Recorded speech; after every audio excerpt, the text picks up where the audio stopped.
Chemistry from RPM senior secondary school.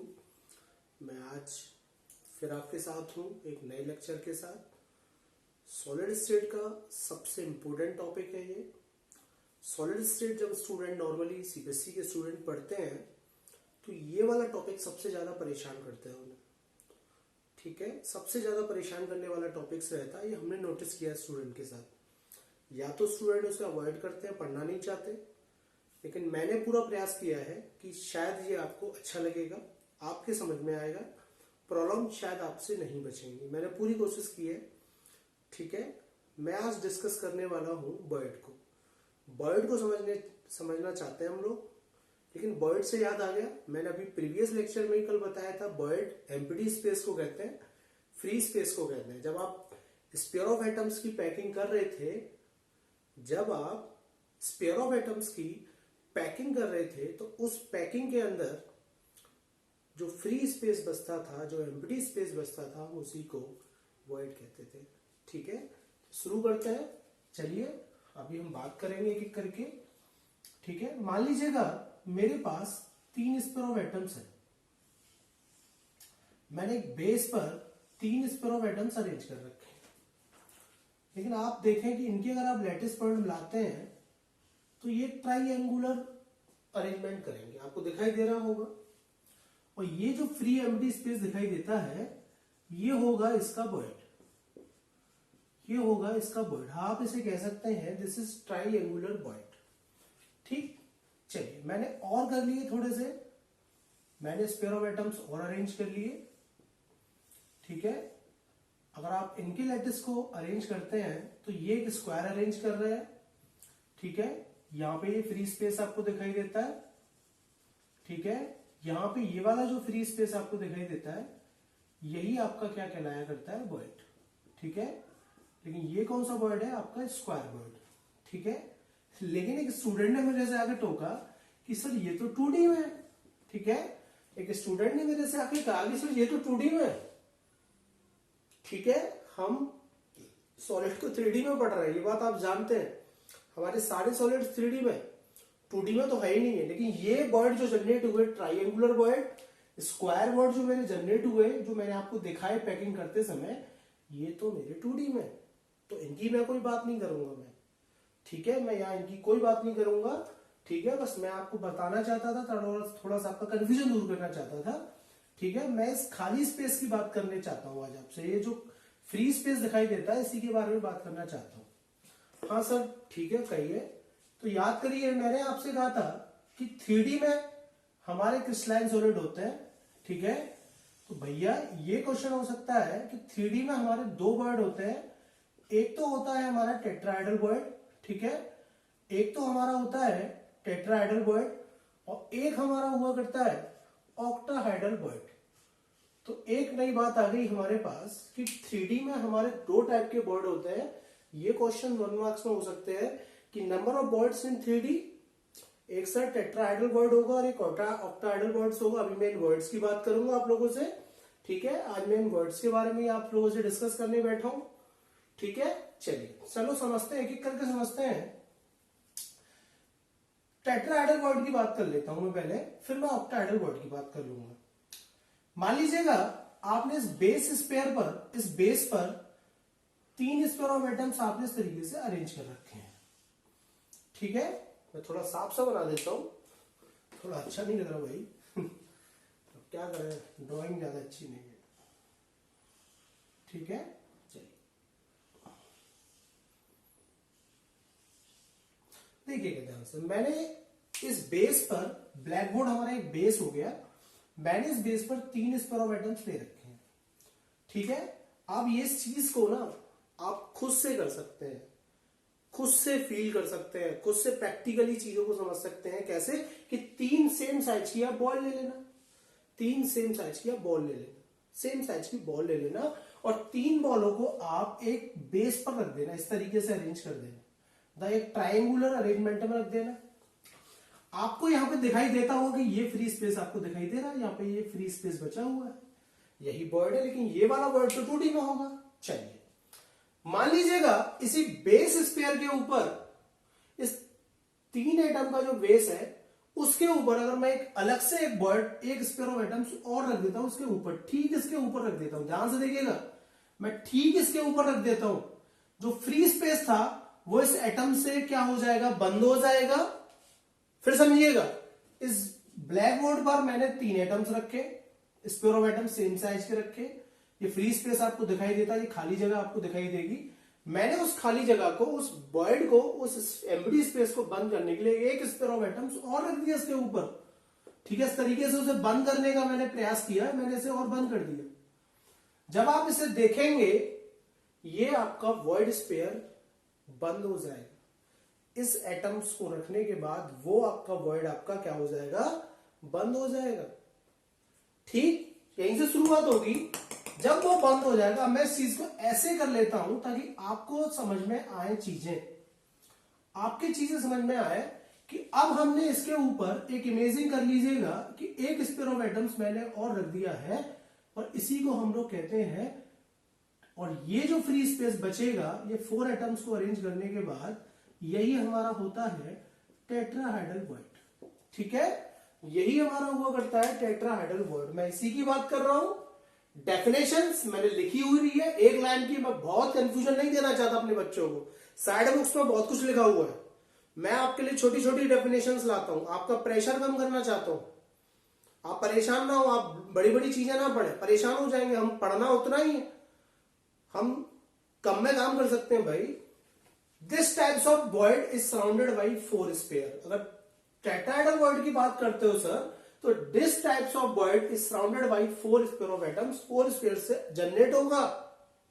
मैं ऐसे कह सकता हूं, मैं फिर बोल रहा हूं कि इस 3 बेस के ऊपर हमने एक स्पेयर ऑफ एटम्स और रखा था, वहां पर जो हमारा जो फ्री स्पेस था वो हमारा बंद हो गया, उसे ही हम वॉइड स्पेयर कह रहे हैं या वैकेंट स्पेयर कह रहे हैं।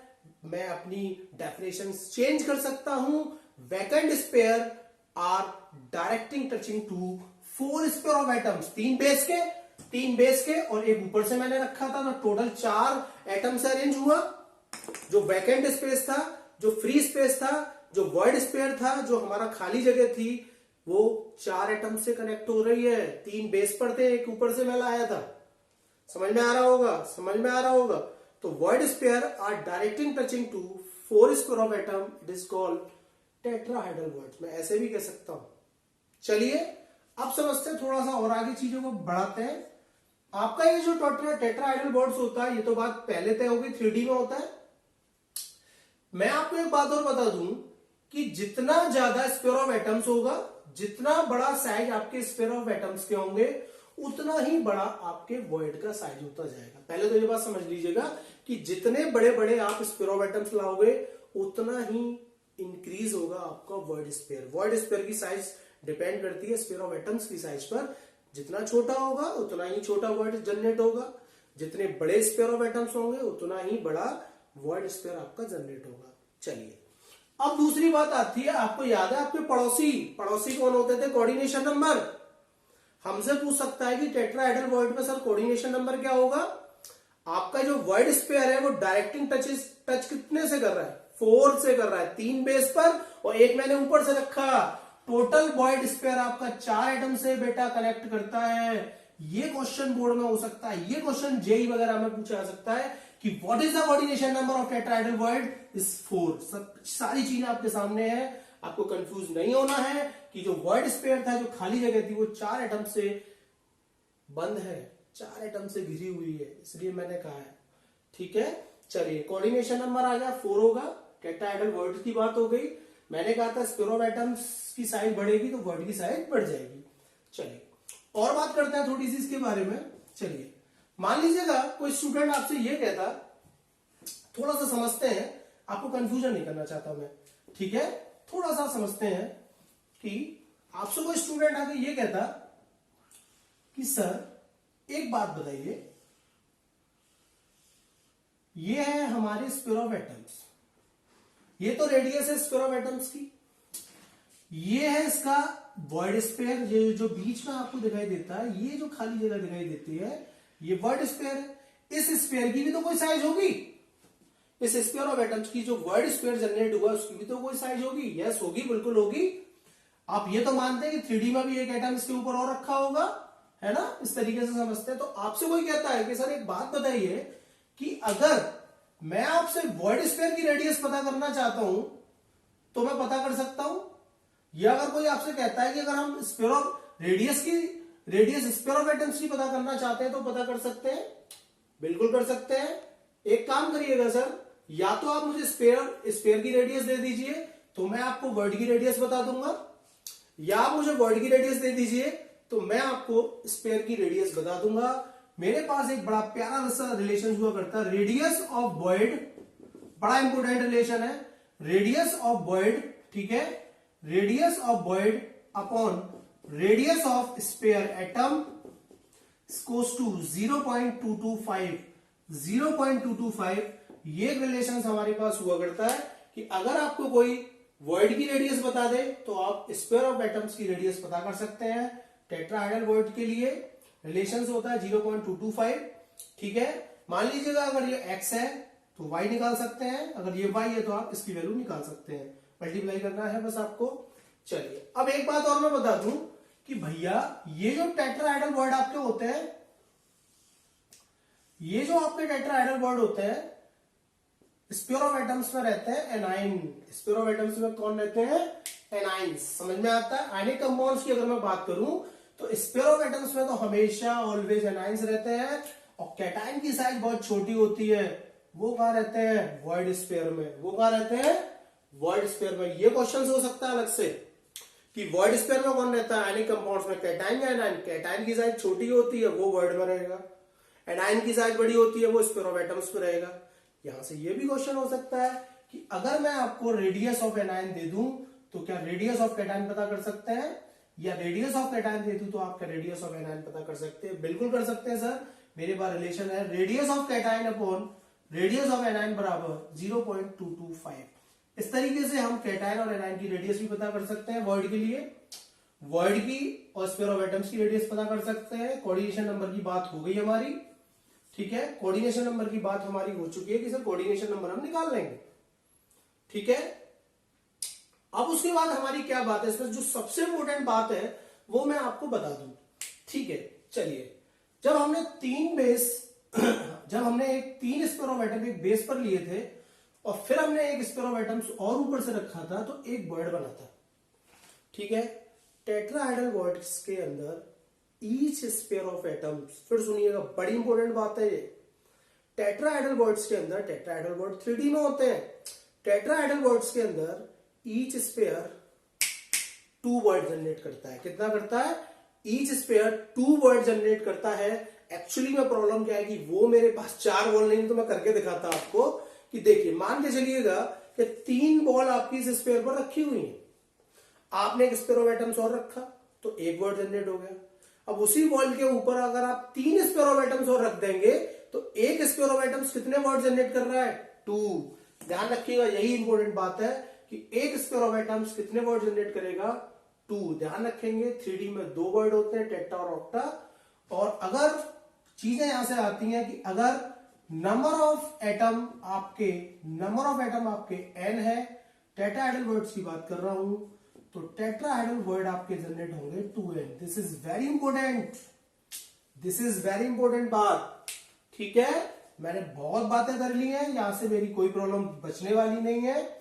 हम लोग अभी और काम करेंगे इसके ऊपर, आप इसे पॉज करके नोट कर लीजिए, फिर मैं ऑक्टाहेड्रल की बात करूंगा।